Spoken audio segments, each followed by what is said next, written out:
Et s'agissant particulièrement des infrastructures, il est à noter que l'auteur de la déclaration a laissé dans son passif 2 points. Plusieurs arriérés des loyers des bâtiments abritant les installations de la CENI, tant à Kinshasa qu'à travers toutes les provinces, sans exclusion aucune.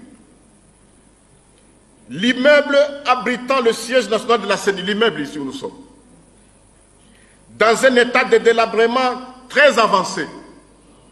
Je vois que vous le savez tout ça. Regardez un peu l'état de la salle où nous sommes. Avec des installations sanitaires dégradantes. Je n'aime pas en parler. Parce que ça donne... ça reflète l'image un peu des gestionnaires de ce qui est ici. Pour redorer le blason de l'institution ternie par l'auteur de la déclaration, l'actuel management a acquis l'immeuble abritant le siège national de la CENI en initiant les travaux de réhabilitation du dit siège, particulièrement la rénovation de la salle des conférences Abbé Malou Malou, nous sommes, et ses dépendants, qui sont à ce jour embellis et équipés à la hauteur et au prestige de l'institution.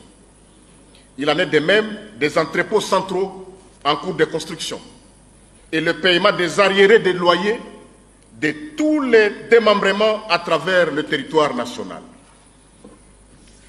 S'agissant du social des cadres et agents de la CENI, plongés dans une précarité sans précédent, suite au rabais sensible des salaires à 40% et à la gestion calamiteuse de l'auteur de la déclaration. Étant sensible à la misère de ces derniers et dans le souci de placer l'homme au centre de toute action, le nouveau management s'est engagé résolument depuis sa prise de fonction, non seulement à apurer les 9 mois de salaire impayés par l'auteur de la déclaration, mais aussi à réajuster à la hausse les salaires des agents de 40 à 100% à ce jour. Face à toutes ces évidences, l'on peut donc une fois de plus s'interroger si l'auteur de la déclaration peut vraiment s'ériger en donneur de leçons.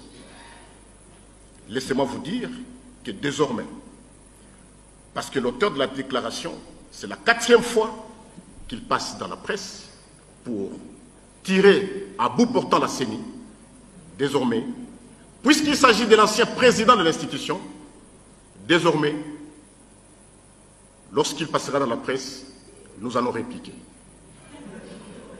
Merci beaucoup.